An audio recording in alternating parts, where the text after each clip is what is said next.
Hola, hola, ¿cómo están? Vamos a ver en este video el tema del enunciado, la enunciación y lo que se llama la puesta en escena discursiva. Vamos a ver específicamente de qué se trata con ejemplos y siguiendo un conjunto de autores que les voy a ir nombrando, por supuesto. Bueno, para empezar, acá les muestro una experimentación que estoy haciendo con inteligencia artificial, ¿no?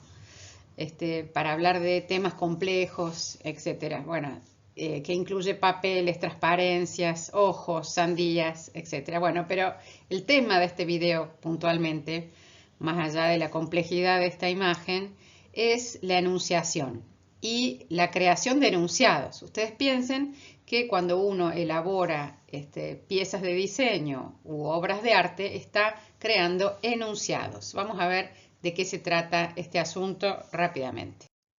Bueno, vamos a tomar al gran pensador ruso que fue historiador, crítico literario y teórico, ¿no? Y por supuesto filósofo, que se llamó Mikhail Bakhtin. Bakhtin define el enunciado y acá les voy a mostrar la definición. Un enunciado es una unidad fundamental de la comunicación que está imbuida de intención, ¿sí? Esto es muy importante.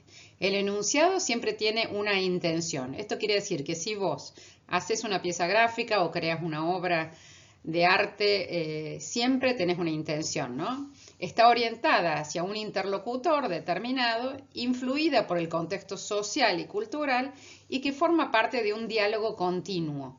Y esto tiene que ver con la idea de Bakhtin que se denominó el dialogismo. Pero bueno, no vamos a meternos en el tema del dialogismo aquí, pero sí en esta idea del diálogo continuo que genera un enunciado con otro.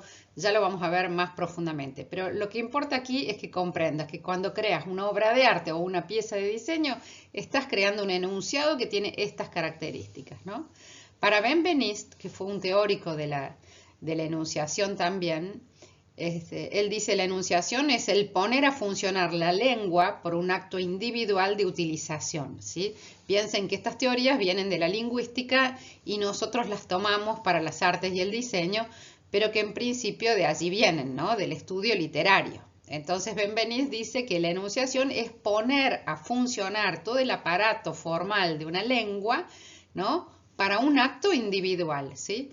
Lo mismo podríamos pensar en lo visual, ¿sí? Cuando yo creo un enunciado visual, pongo a funcionar todo el aparato formal de la construcción de imágenes para una utilización individual, ¿no?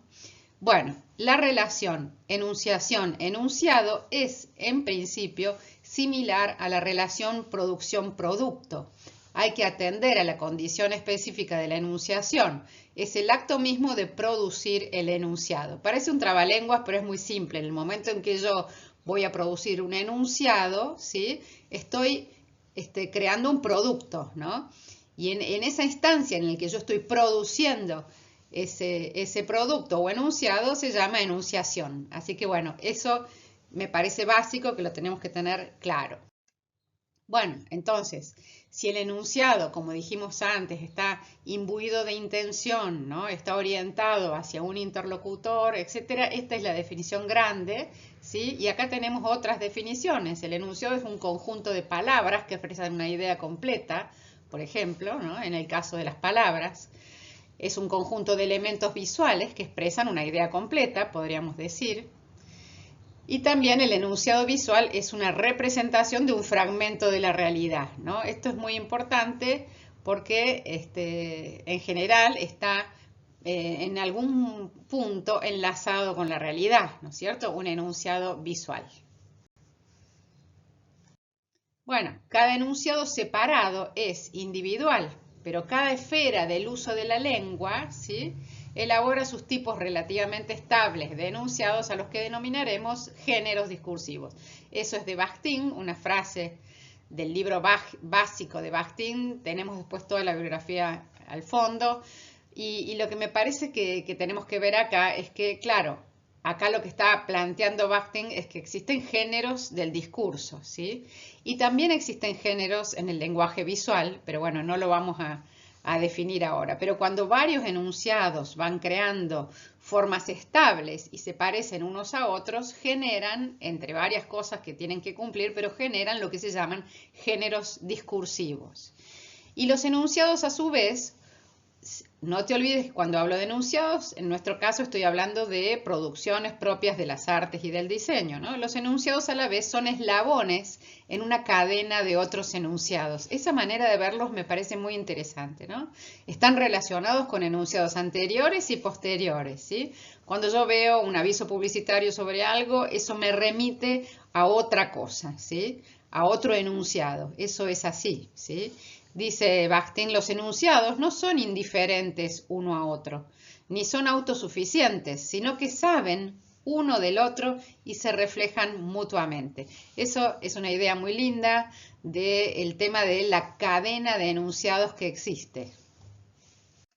Y yo recordé a Peirce, ¿no? Lo que se llama la semiosis infinita, y recordé este dibujo hermoso de Quino, donde donde Quino ve en esa ranura, ¿no es cierto?, todo esto, ¿no? Entonces un enunciado remite a otro, una idea te trae otra. Esa idea semiótica la podemos ver también con los enunciados. Quiere decir que una pieza gráfica me remite a otra y a otra y a otra. Y si quieren ver más de Quino aparte, tienen 2 videos en el canal que son muy lindos, donde yo seleccioné imágenes de trabajos de Quino que no son los de Mafalda, y que son realmente increíbles. Entonces, todo signo siempre remite a otro signo y existen cadenas de signos. Bueno, también existen cadenas de enunciados que se llaman y saben uno del otro. Acá vamos a ver lo que aporta Leonor Arfuch cuando habla del tema del enunciado y dice, hablar de enunciado en lugar de mensaje también amplía el sentido otorgado a la propia idea de comunicación. Ya no se trata de ese envío pautado, instrumental, que responde a una intencionalidad, más bien de una palabra echada a andar en esa interdiscursividad de lo social, cuya senda se pierde en otros diálogos y cuyas implicancias son quizás ingobernables.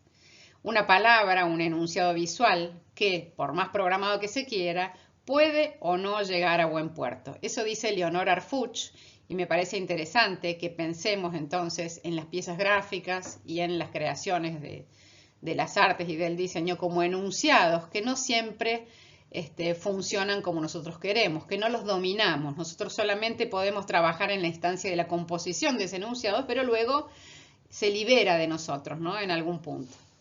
Y del otro lado les pongo un bloquecito que yo escribí en mi tesis doctoral relacionado con la infografía.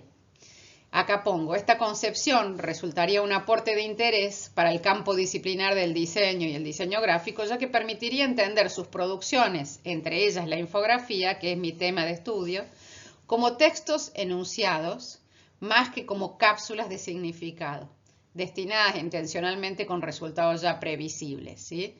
Tenemos que entender esta imposibilidad que tenemos de dominar los enunciados que creamos, poniendo el énfasis en que la función comunicativa de la lengua o de otros sistemas fue analizada históricamente desde el punto de vista del hablante. Bakhtin dice, toda comprensión está preñada de respuesta y de una u otra manera la genera. El oyente se convierte en hablante. Esto me parece muy lindo, muy interesante esta historia de la comprensión preñada de respuesta. Fíjense cómo describe de manera tan gráfica lo que sucede, ¿no?, en el proceso de comunicación. Bueno, y del otro lado nos dice Bakhtin en rojo, y yo acá lo traduje sobre blanco, lo vamos a leer con Bakhtin. Bakhtin dice, todas las palabras, acuérdense que él es un estudioso de la lengua, ¿no? Todas las palabras tienen el aroma de una profesión, de un género, de una corriente, de un partido, de una cierta obra, de una persona, de una generación, de una edad, de un día, de una hora. Cada palabra tiene el aroma del contexto y de los contextos en que ha vivido intensamente su vida desde el punto de vista social. Todas las palabras y las formas están pobladas de intenciones. Eso dice Bakhtin. Me parece hermoso como escribe, por supuesto, ¿no? Y esta idea de que las palabras se vinculan y tienen aromas, ¿no? Miren qué hermosa esta idea sinestésica de vincular de vincular sentidos y decirte que la palabra huele a una profesión. Eso me parece muy lindo y es así, ¿no? Hay palabras que quedan imbuidas de una idea según la vida que tuvieron, ¿no? Entonces yo paso ese texto del otro lado y te lo pongo con imágenes y te digo, todas las imágenes tienen el aroma de una profesión, de un género, de una corriente, de un partido, de una cierta obra, de una persona, de una generación, de una edad, de un día, de una hora. Cada imagen tiene el aroma del contexto y de los contextos en que ha vivido intensamente su vida desde el punto de vista social. Todas las imágenes y las formas, elementos fundantes de las imágenes o tipos de imágenes, están pobladas de intenciones. Así que yo cambié las palabras por imágenes. Y fíjate cómo cierra pensando con Bakhtin, ¿no? Me doy el lujo de pensar con Bakhtin y de cambiarle la palabra palabra por la palabra imagen, ¿sí? Y me parece interesante lo que nos queda es que las imágenes también tienen una carga que tienen que ver con creaciones humanas, ¿no? Hay imágenes que cuando uno las mira, automáticamente remiten a un día, a una edad, a una situación, ¿sí? Y tienen como aroma también las imágenes, según este texto que yo he pasado libremente de lo que leí de Bakhtin a nosotros, los que hacemos artes y diseño. Bueno, existen imágenes naturales, ¿sí? Ahí están las imágenes naturales que pueden interpretarse, por ejemplo, un maravilloso cielo. Existen textos visuales o imágenes creadas como enunciados construidos voluntariamente por los humanos, ¿no? Mira qué maravilla acá, Vincent van Gogh, La noche estrellada, un enunciado voluntariamente creado, ¿sí? Y ahora existen nuevos textos visuales generados con inteligencia artificial que se pueden interpretar también como enunciados, pero que tenemos que estudiar más este asunto, ¿no? Cuidado con hablar de los enunciados, entre comillas, creados por la IA. Hay que estudiar un poco más antes de ver si el concepto de enunciado funciona del mismo modo, ¿no? Este es un buen tema para investigar. Así que existe también esta nueva categoría de textos visuales o collage creados por la IA. Muy bien, y si pensamos en la imagen, y acá les pongo una tipografía hecha en mi bitácora de unos cuadros que hice para hacer clases, ¿no? Si pensamos en la imagen visual como enunciado, en vez de como cápsula, ¿no? Porque acabamos de decir que es mejor llamarla enunciado y no mensaje, ¿sí? Pensamos que la imagen a su vez es un signo construido, ¿sí? Este signo que nosotros construimos, tanto en diseño como en artes, responde a un modelo de realidad, ¿sí? Y existen tipos de imágenes, ¿no? Como dijimos, fijas, móviles, etc. Y lo que pasa con el lenguaje de la imagen es que a veces incluye también el texto escrito. Entonces podemos hablar de que las imágenes a veces son verbo-icónicas, ¿sí? Por lo tanto es más complejo estudiarlas. Bien, entonces la imagen, y esto es una definición de Villafañe, como sistema de comunicación con una naturaleza polidimensional, tiene aspectos en su interior que son tecnológicos, socioculturales, estéticos, económicos, legales, etc., ¿no? Hay que estudiar la imagen de ese modo, como un sistema complejo que, que implica una serie de conceptos en su interior, ¿no? Y después dice Villafañe, el concepto de imagen comprende otros ámbitos que van más allá de los productos de la comunicación visual y del arte. Implica también procesos como el pensamiento, la percepción, la memoria, en suma, la conducta. Así que miren todo lo que engloba el concepto que estamos viendo acá de imagen, ¿no? La imagen es muy compleja en sí misma y es muy interesante saber sobre teoría de la imagen, sobre todo si trabajamos en estos temas, ¿no? Muy bien. Decíamos entonces que un enunciado o una imagen es un conjunto de palabras que expresan una idea completa y también un conjunto de elementos visuales, ¿sí?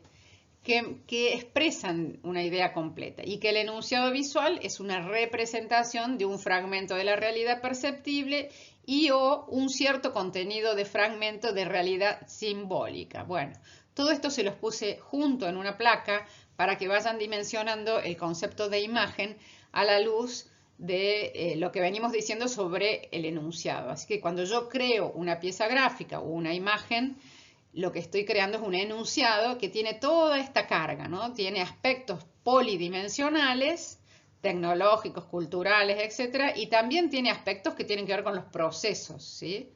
Así que por eso una imagen es compleja. Bueno, y lo que vamos a ver acá es una propuesta, y acá están los autores en los cuales uno se basa, que tiene que ver con el proceso de transacción entre la persona que realiza esa imagen y la persona que la recibe, ¿no?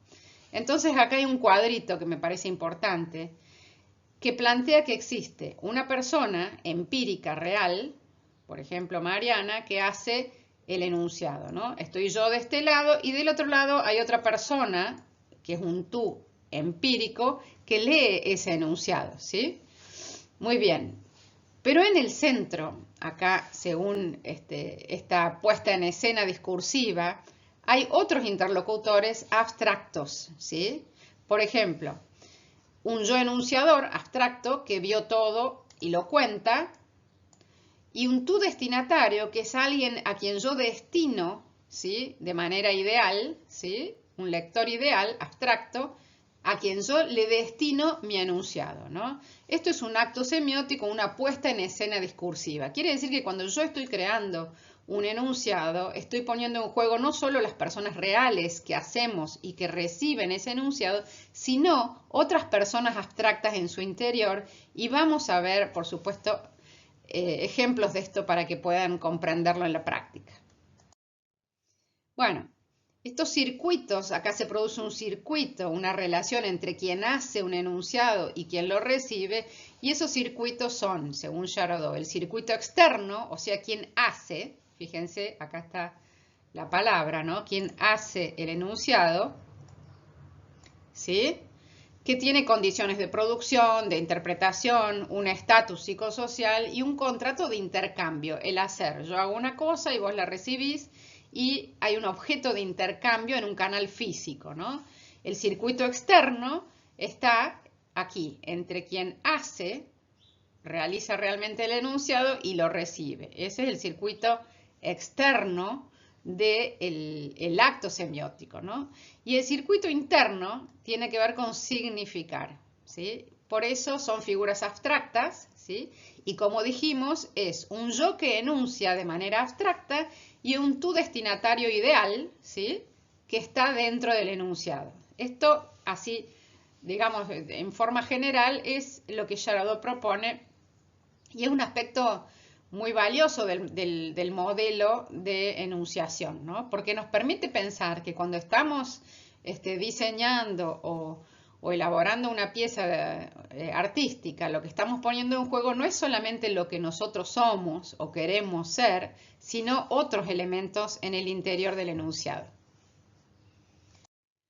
Bueno, acá tienen todo el cuadro completo entonces. ¿Qué tenemos? La imagen en el centro o el enunciado, ¿sí? O sea, la creación de un enunciado y ya no un mensaje, que es un signo construido, ¿sí?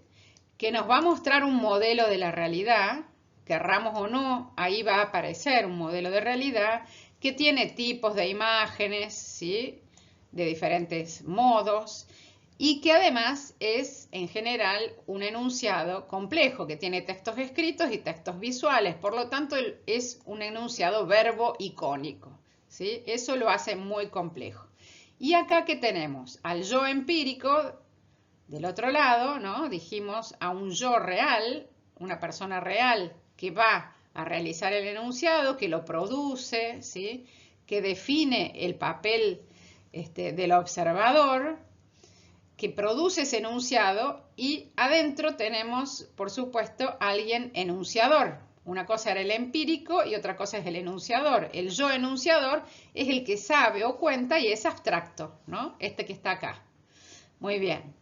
Tenemos también que existe, cuando yo voy a crear un enunciado, un objetivo, conceptos e ideas, ¿sí? Una realidad, una modelización de esa realidad, una representación y una apreciación icónica. Y todo esto, y en el medio está la percepción, que es muy importante, y la cultura que tiñen todo esto es destinado a un tú, Ese tú que tenemos de este lado es el tú empírico, real, la persona real, ¿sí? Que a su vez es definido como el lugar de un observador, que también puede ser productor, por supuesto, y adentro de ese tú, entre comillas, de manera abstracta, tenemos un destinatario ideal o modélico.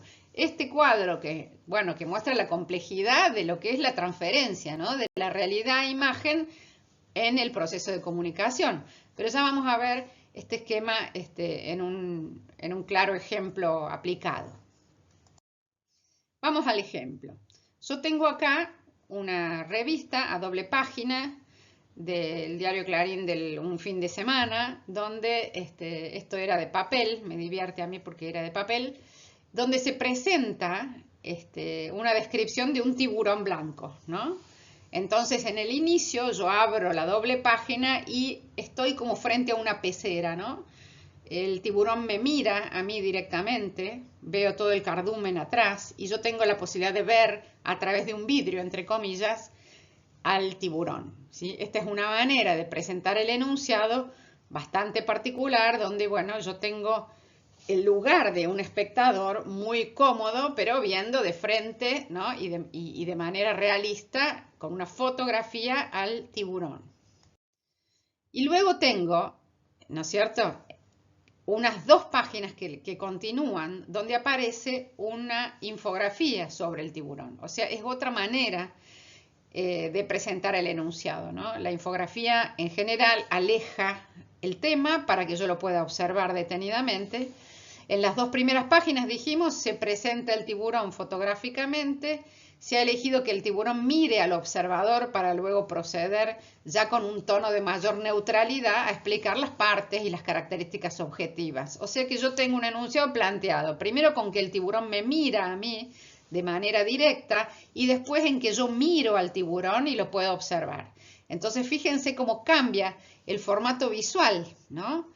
En una primera instancia necesito una fotografía realista y en una segunda instancia donde yo voy a observar al tiburón necesito un tiburón dibujado, ¿no? Descompuesto, desarmadas sus partes, con referencias, con detalles. Entonces yo acá, gracias a la infografía, voy a poder acceder al enunciado de una manera más neutral, entre comillas.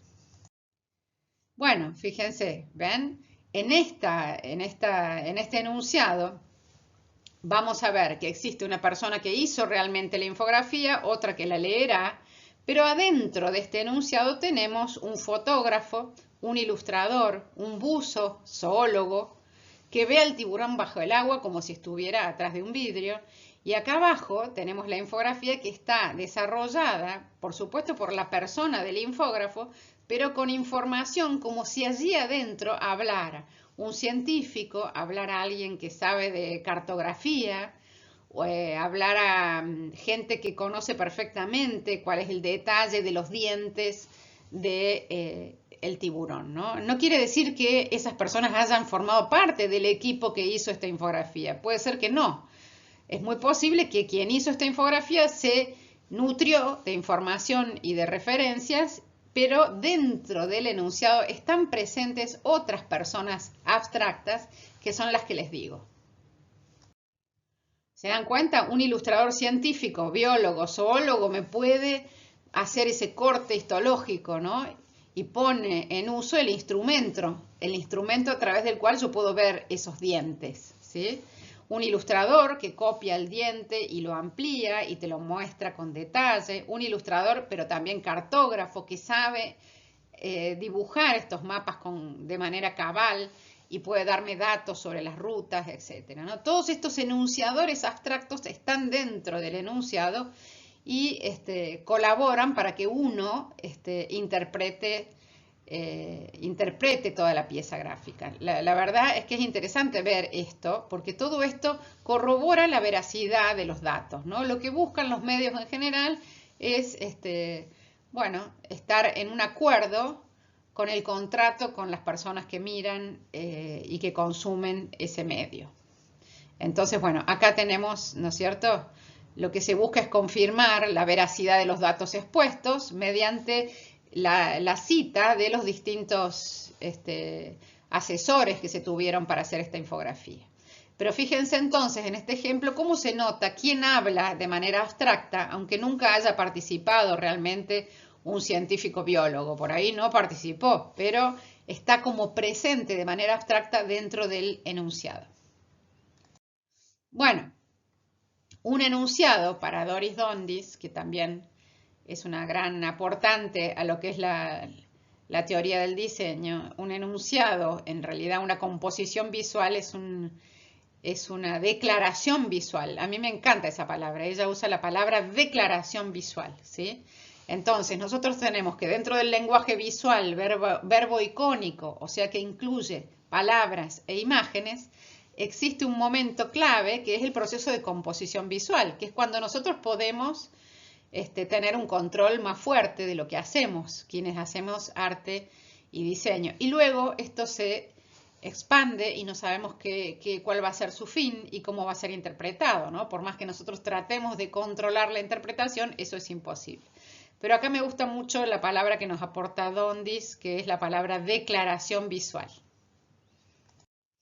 Bueno, acá tenemos un ejemplo de Degas, que me gusta también, y una frase que dice: el arte no es lo que uno ve, sino lo que hace ver a los demás. Así que cuando nosotros componemos un enunciado, como hizo él en este hermoso cuadro de el mundo del teatro, es lo que a él le interesa. Esto es una clase de ballet, ¿no? Donde muestra a las bailarinas del Cuerpo de Ópera de París esperando para ser evaluadas por el profesor, ¿no? Y él compone esto y hace lo que nos dice en su frase. Él nos dice: el arte no es lo que uno ve, sino lo que hace ver a los demás. Vos como artista o como diseñador no es lo que vos ves lo que mostrás, sino lo que haces ver al otro, porque tenés todas las herramientas para construir un enunciado que haga ver al otro otra cosa. Bueno, un ejemplo acá, ¿no? De estas estrategias de enunciación y de esta puesta en escena que describimos antes, ¿no? Existe entonces el yo empírico, que es Degas, que es el que realiza el enunciado. Del otro lado está, acá lo tenemos, al yo empírico. Después tenemos el tú empírico, que es el que lee y quien ve esta obra en el museo, ¿no? Quien la compra, quien la vende. Ese es el tú empírico real, la persona real, pero adentro existe un enunciador abstracto, como decíamos, por ejemplo, alguien que pasó casualmente por allí y tomó una foto de la alumna, de todo este alumnado allí, de una manera, esto me da la sensación de que han pasado rápidamente y han tomado esa foto. En realidad no es una foto, sino que es una pintura compuesta deliberadamente, ¿no? Pero ahí adentro está ese enunciador, como alguien que quiso registrar el momento de manera casi casual, ¿no? Y también está el tú destinatario, o sea, esto está destinado a alguien que ama la docencia, que ama la danza, que valore y que conoce las instancias educativas, donde el profesor espera y va viendo cómo se preparan sus estudiantes, etcétera, ¿no? Y también existe acá el papel del observador, que es alguien que está puesto en un lugar particular desde donde mira, ¿no? Puede ver allí un espejo en donde se reflejan las bailarinas del otro lado y una ventana, etc. Entonces, todo esto sucede en la construcción de este enunciado a partir de lo que se llama la puesta en escena discursiva, que no se hace de manera casual, sino que hay una persona capaz de ver lo que los demás van a ver, ¿no? Más allá de lo que él haya visto. Bueno, otro ejemplo, ¿no? de esta maravilla que hacía Degas, de cómo ponía en escena con la perspectiva, con el encuadre, ¿no es cierto? Con las miradas, con esos gestos tan naturales de las bailarinas. Me parece muy interesante esto. Fíjense cómo acá también hay un personaje en el fondo que es que está acá, que está viendo la escena un poco oculto, ¿no? Bueno, entonces, ¿qué tenemos? Que existe un enunciado, que existe una enunciación, que es el momento de producción del enunciado, que existe una puesta en escena discursiva y un proceso de transacción entre el que hace y el que recibe, y así sucesivamente, que existe un yo empírico y un yo enunciador, y el enunciador es el abstracto, ¿sí?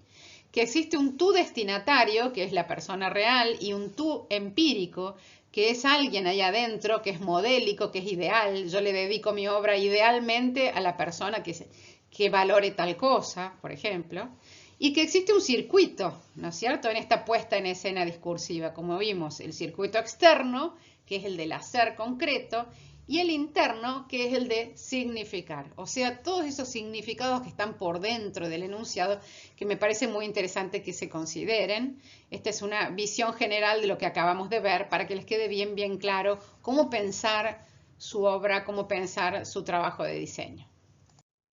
Bueno, la puesta en escena discursiva es el momento en que alguien desde adentro del enunciado habla, ¿no? ¿Quién habla de manera abstracta adentro de nuestros enunciados? ¿Cómo lo hace? ¿Por qué? Yo a propósito puedo poner a hablar dentro de un enunciado mío a un médico, aunque yo no sepa de medicina. Yo puedo instruirme, puedo tomar elementos propios del discurso médico e incluirlos en mi enunciado, ¿no? Y eso yo lo hago a propósito, lo hago voluntariamente para construir un enunciado en donde hable un médico, aunque no exista un médico, ¿no? Esto es lo que hay que ir pensando para profundizar en el cómo hacemos lo que hacemos en artes y diseño. Bueno, acá tienen bibliografía bastante. También está el link para poder acceder a mi tesis doctoral sobre infografía, de la cual tomé aquí algún ejemplito, por si les interesa. Y bueno, gracias por estar ahí. Espero que les haya servido profundizar y pensar más internamente lo que hacemos y por qué lo hacemos en artes y en diseño. Les mando un súper abrazo. Nos vemos prontamente. Chau.